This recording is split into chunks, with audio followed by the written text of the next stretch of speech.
Hey, y'all, it's your girl, Candy J, certified clinical sexologist through the Dr. Rachel Institute and the American Colleges of Sexology. Happy Wednesday, happy hump day, guys. I know I've been throwing a little sneak peeks of my photo shoot out to you this week, but stay tuned, more is coming. As you can see, I am in my new office. There's this office, and then there's the therapy room that's next door. Feel free to come to 1601 East Lamar. Suite 204 in Arlington, Texas, 76011, and get a consultation here in my office. Just make sure that you put yourself on the schedule, and you can do that at www.candyologycs.com. So, if you are just joining me today, we are going to be talking about, are you in a sex starved relationship? Are you in a sex starved relationship? So, let's jump in. What does that mean, Candy? Are you in a sex starved relationship? So, okay, here's a couple of things. First of all, there is absolutely no recommendation on how many times that you should be having sex, right, in your relationship. Nor is there a requirement. Right? It's not like vitamins, how you're supposed to take vitamins every single day, right? No, it's not like that, guys. It's an established amount of time, right, between you and your partner. Whether you've agreed on a couple of times a week or once a week or 7 days a week, whatever your sexual appetite is, right?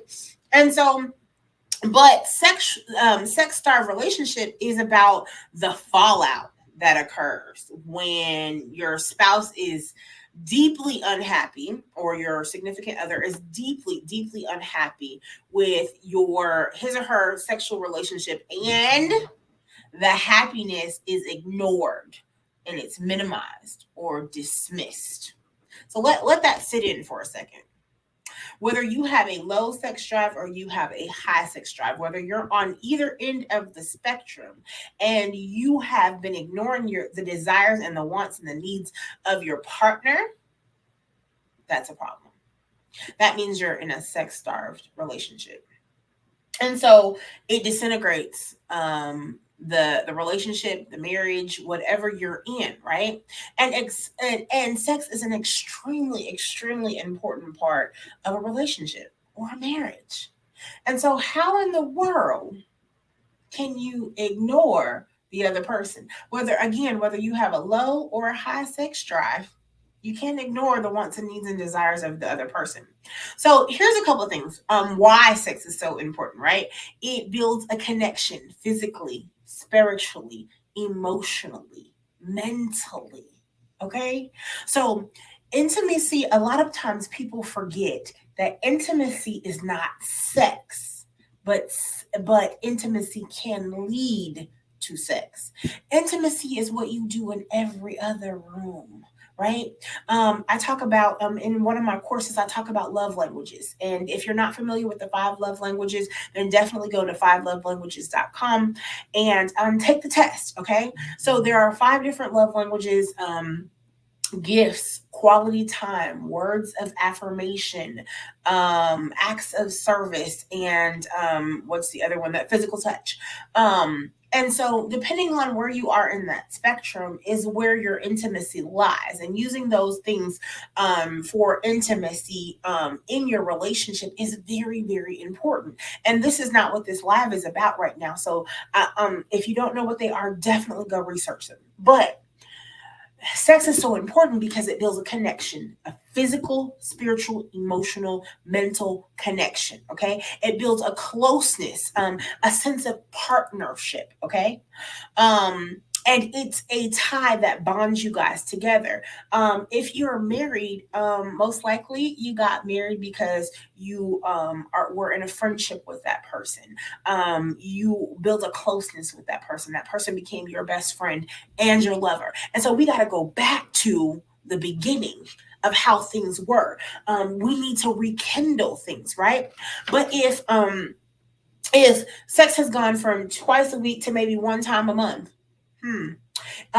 if and even then you're like, oh, hurry up before the kid wakes up, or hurry up, I gotta go do something, or is this over yet? If you're thinking that in your mind, or you've actually said that to your partner, it's not okay.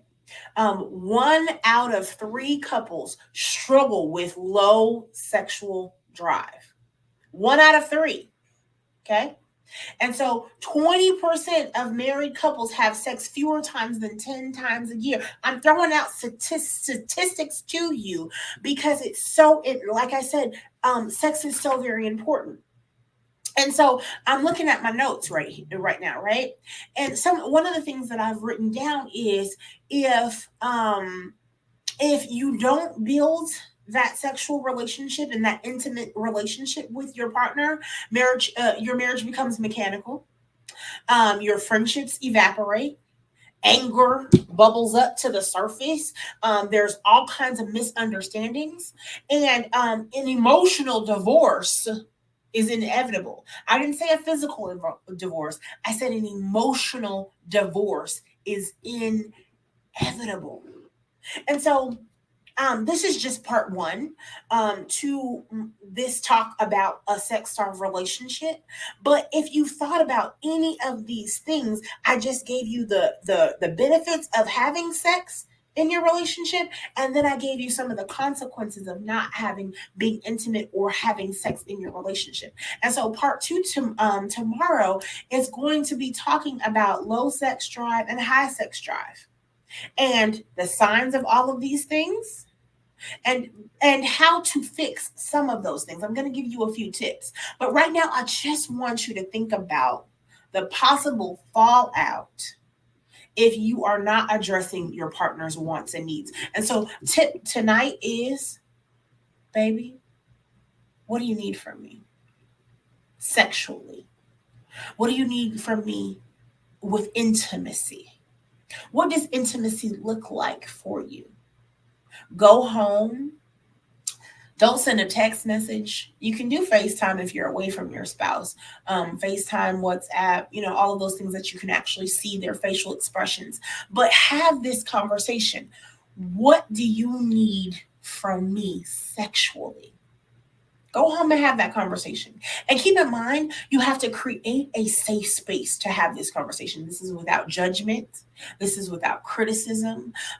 This is in a space where you're not saying, what do you need that for? That's judgment. That's criticism, right? All we're saying is, what do you need from me? What do you need sexually from me? What do you need from intimacy from me? And actually sit there and actually listen, actively listen to what they are saying to you. And if you need to write it down, write it down. If you need to take notes in your phone, take notes in your phone. If you need to record it, record it. And then come back for some tips tomorrow. So again, my name is Candy J. I am a certified clinical sexologist through the Dr. Rachel Institute and the American Colleges of Sexology. I specialize in putting the oohs and the ahs back into your relationship, but I do this by helping you to foster better communication in your relationship.